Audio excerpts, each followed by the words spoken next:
One final statement of the Prophet. And it teaches us about learning from those who came before us. He says, كَانَ فِي مَنْ كَانَ قَبْلَكُمْ. There was in the generation before our generation, meaning in our cousins of faith, the Jews and the Christians, those who preceded us in faith, there was a righteous man. He was a well-known man.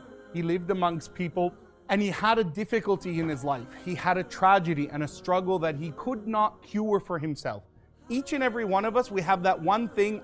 You know, you could be rich, you could be this, but you can't cure your health. Or it could be you have amazing health, but I don't have any money. Or whatever, it could be that you love someone that you can't help them.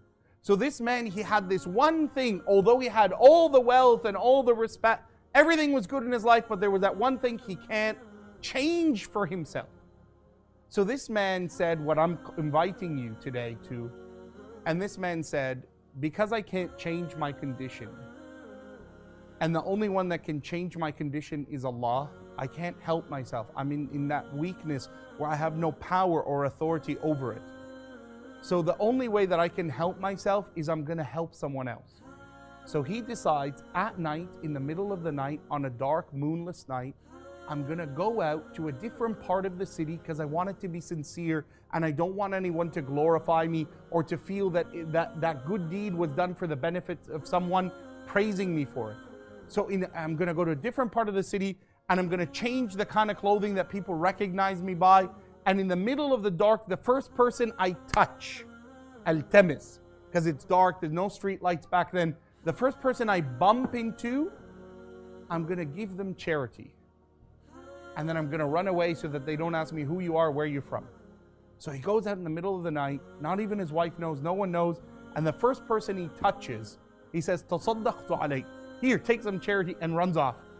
He wakes up in the morning and the whole city is buzzing. And they're laughing, they're amused. And he goes, "Mimma tadhakun?" What's happening? What's in the news today? And they said, "Tusaddiq al-bariha ala sariq." Someone yesterday gave charity to a mugger. Like there was a guy there in the dark who was just about to rob this fool. Right? He's just about to rob him. And just as he's about to say your money or your life, he goes, "Here's some charity, brother." He runs away. And everyone found that amusing. He's like, so this man whose heart is alive with consciousness, with thinking about God, he said, I wanted to give charity like someone that was needy. I don't want to give a robber like, mugger. I don't think God is going to accept that. Okay, I'm going to go out again tonight. So the next night, he does the same thing. And the first person he touches, gives charity, runs. Next morning, everyone's like hysterical now. Laughing again. He goes, what happened? They said, "Tusaddiq al-bariha a'azzakum Allah." May Allah protect us, Ya Rabb, our families and our homes. "Tusaddiq al-bariha ala ahira." Someone gave charity to a woman of the night. So he just gave it and ran. He said, I was hoping like I might meet someone who's like an orphan. No, I'm gonna go a third night. So the third night he goes out and he gives them charity and runs off. And this time the whole city's like laughing. "Tusaddiq al-bariha ala ghaniyina." Someone stopped the wealthiest man of our city and gave him charity. Like he stopped the Lord Mayor and said, here's a couple of bucks, right? And then the Sahaba, when they heard the Prophet retelling this story, they were laughing. And he said, "Atadhakun, you laugh from this. Amma al-ula," as for that first night, أخذ السارق الصدقة واكتفى ولم يأذ أحد.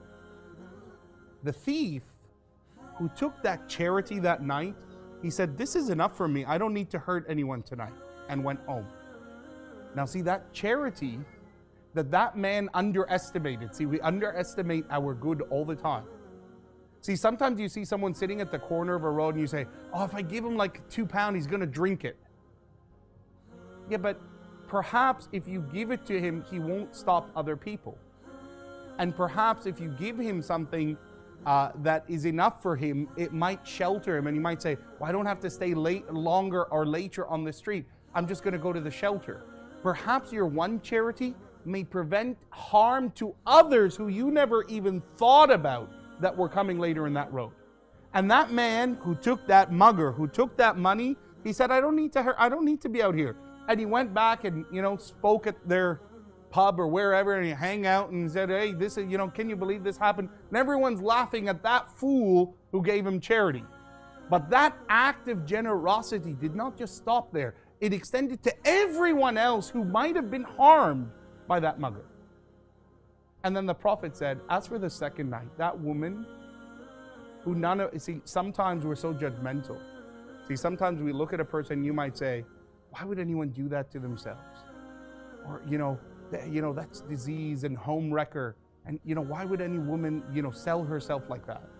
See, what your short-sightedness is that your assumption is that God's favor is more for you than her.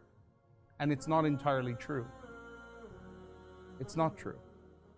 And that woman, the Prophet said, she took that money, وَعَفَّتْ نَفْسَهَا, and she said, I don't need to dishonor myself, and I'm going to go home. And he protected her, and he protected those who were going to come for her from that sin. For us as Muslims, we have no judgment towards other people. Judgment is only with Allah. See, perhaps that young lady who you see with that contemptful eye, if she had been given the life you would given, she would be much better than you are today. See, sometimes we look and say, I'm better, I would never do that. Yeah, but you didn't experience maybe what she experienced that led her to what she's doing. And had you been in those circumstances, you might have been worse than what she's in or he's in. And that's the lesson from the Prophet ﷺ.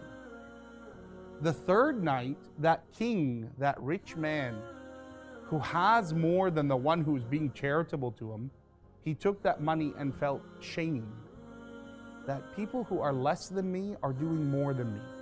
And the Prophet said, on the fourth night, the king was the one who went out hiding his persona and giving charity to others. And then the Prophet says what we might have heard before, لا تحقرن من المعروف شيئا. Never look down at any good deed you do in life.